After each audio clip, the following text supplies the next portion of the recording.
applause dong untuk MC kita Pak Edwin. Asumsi dasar NLP berkata, masalah bukan masalah sebelum kita menyebutnya sebagai masalah. Sepertinya kutipan ini tidak disetujui oleh para staf dari Pegadaian. Saya Sandi Suryawan. Push up your communication skill. Bagaimana mengatasi masalah dalam komunikasi dalam 5 menit atau kurang. Teman-teman, Profesor Dr. Mahebrian berkata bahwa ada 3 P dalam efektivitas komunikasi. V yang pertama disebutkan adalah visual, memegang peranan 55% dalam komunikasi. V yang kedua adalah vokal, memegang peranan sebesar 38% dalam komunikasi. Dan V yang ketiga adalah verbal, sekitar 7%. Mohon maaf, saya tidak setuju lagi dengan apa yang disebutkan oleh Profesor Mahebrian. Kenapa? Sejak saya belajar NLP, ternyata ketiga V tersebut sangat penting sekali. Contoh, saya akan menggunakan yang disebut sebagai verbal, yang dikatakan hanya sebagai 7% saja memegang peranan kecil dalam komunikasi. Contoh, teman-teman, saya mengucapkan seperti ini.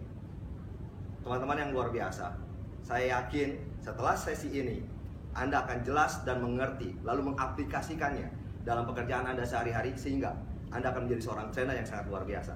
Tolong dilihat secara verbal, teman-teman yang luar biasa.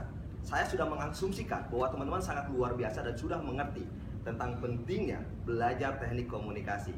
Bagaimana kalau ini digunakan dalam proses penjualan? Contoh, dalam closing. Bapak Ibu yang luar biasa, saya yakin ketika Bapak Ibu sudah jelas dan mengerti tentang pentingnya memiliki produk kami, saya yakin Bapak Ibu akan cepat memutuskan untuk membeli produk kami sekarang juga. Perhatikan, seolah-olah mah biasa-biasa saja, padahal kalimat tersebut sangat efektif. Kenapa? Karena saya sudah memasukkan orang yang tadinya merasa biasa-biasa saja sebagai orang yang luar biasa.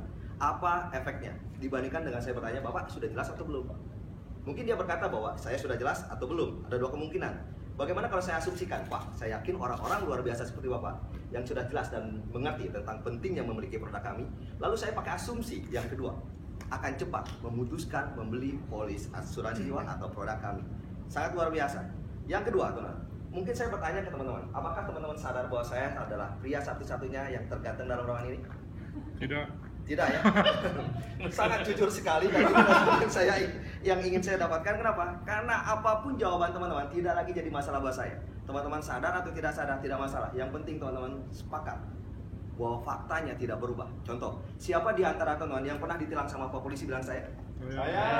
Hanya beberapa saja ya, yang mungkin belum pernah ditilang sama Pak Polisi. Tapi pernah nggak teman-teman? Oh, pernah juga ya, tapi malah semuanya ya. Oh gitu ya. Teman-teman, mungkin Pak Polisi pernah berkata seperti ini ketika Anda ditilang. Pak, Bapak tahu kesalahan Bapak? Kira-kira jawaban teman-teman apa, teman-teman? Tidak. Teman-teman jawab tidak. Salah nggak? Enggak. Tetap salah. Karena faktanya tidak berubah. Dia hanya bertanya bahwa apakah teman-teman tahu bahwa teman-teman salah atau tidak? Faktanya tidak berubah bahwa teman-teman salah. Teman-teman jawab tahu pun juga tetap salah. Begitupun ketika saya bertanya, Bapak Ibu, apakah Bapak Ibu sadar bahwa saya adalah pria satu-satunya yang terganteng dalam ruang ini?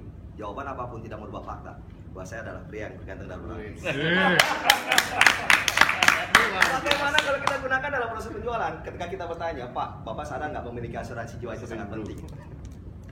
Itu tidak merubah fakta bahwa asuransi jiwa adalah penting. Verbal. Yang kedua, vokal. Teman-teman tolong ucapkan kalimat berikut. Sandi tidak masuk hari ini. 1, 2, 3. Sandi tidak masuk hari ini. Lebih keras lagi, 1, 2, 3. Sandi tidak masuk. Sekarang tolong gunakan kalimat tanya. 1, 2, 3. Sandi tidak masuk hari ini. Tolong gunakan kalimat merahasiakan. 1, 2, 3. Kalimat marah seperti apa? Kalimat marah. Sandi tidak masuk hari ini. Satu kalimat menggunakan vokal yang berbeda akan memiliki makna yang berbeda. Sandi tidak masuk hari ini. Saya bertanya, apakah Sandi tidak masuk hari ini? Sandi tidak masuk hari ini. Saya terkejut atas ketidakhadiran Sandi hari ini. Sandi tidak masuk hari ini. Ketidakhadiran Sandi hari ini. Lumayan. Wah, ini. Vokal. Bagaimana kalau kita gunakan dalam negosiasi? Bang, berapa harga duren? Lalu tukang dagangnya bilang 50.000. Aman, Pak. Main aman aja, Bro. Lalu penjualnya berkata bahwa 50.000. Kita menawar, Bang, 25.000. Bisa. Tolong ini jangan digunakan lagi. Tawar menawar tidak ada kalimat tanya karena dia akan menjawab bisa atau tidak. Kemungkinan akan dijawab tidak bisa. Lakukan sebuah intonasi kalimat perintah. Bang, 25.000 bisa. Vokal. Yang ketiga adalah visual. Bagaimana kita membuat visual sangat menarik sekali. Pak, mau beri premi yang 10 juta atau yang 5 juta, saya serahkan pada Bapak. Teman-teman mungkin pernah melihat trainer-trainer yang luar biasa di sana. Tapi yang hebat itu cuma satu. bagaimana saya menggunakan gerakan tangan yang sangat bagus sekali. Saya tidak mau membeli produk Anda mahal. Benar sekali Pak. Beberapa perusahaan di luar sana mendatangkan produk yang lebih murah dibandingkan dengan perusahaan saya Pak. Tapi percaya saja Pak, bahwa produk yang lebih tinggi dibandingkan produk yang lainnya, Pak, akan memberikan kualitas yang lebih baik, pelayanan yang lebih baik. Teman-teman mungkin lihat, gerakan yang sedikit berbeda. Ada marking tone, ada konta marking zone. Contoh, ketika saya bilang produk yang lebih mahal, saya seharusnya taruh di atas dibandingkan dengan perusahaan, tapi saya taruh di bawah. Ketika saya bilang perusahaan lainnya, saya geser ke bawah. Ketika saya bilang jauh lebih baik, manfaat yang jauh lebih besar, saya taruh ke atas. Visual, sangat efektif. Teman-teman, boleh berikan respon ke saya, teman-teman? Boleh. Boleh, teman-teman? Boleh. Oh, saya belum dengar suaranya. Boleh, teman-teman? Boleh. Di ujung jari namanya apa? Tunjuk. Bukan, di ujung jari namanya? Kuku. Yang cepat dan lebih keras lagi dong suaranya. Di ujung jari namanya apa? Kuku. Lebih keras lagi. Di ujung jari namanya apa? Kuku. Yang kita baca. Buku. Yang kita baca. Buku. Lebih keras lagi. Di ujung jari namanya? Buku. Yang kita baca? Buku. Kakek, nenek. Cucu. Sapi minumnya? Susu. Air. Oke. Sapi sudah minum susu ya, Pak. Tolong. Teman-teman. Di rumah saya gitu loh.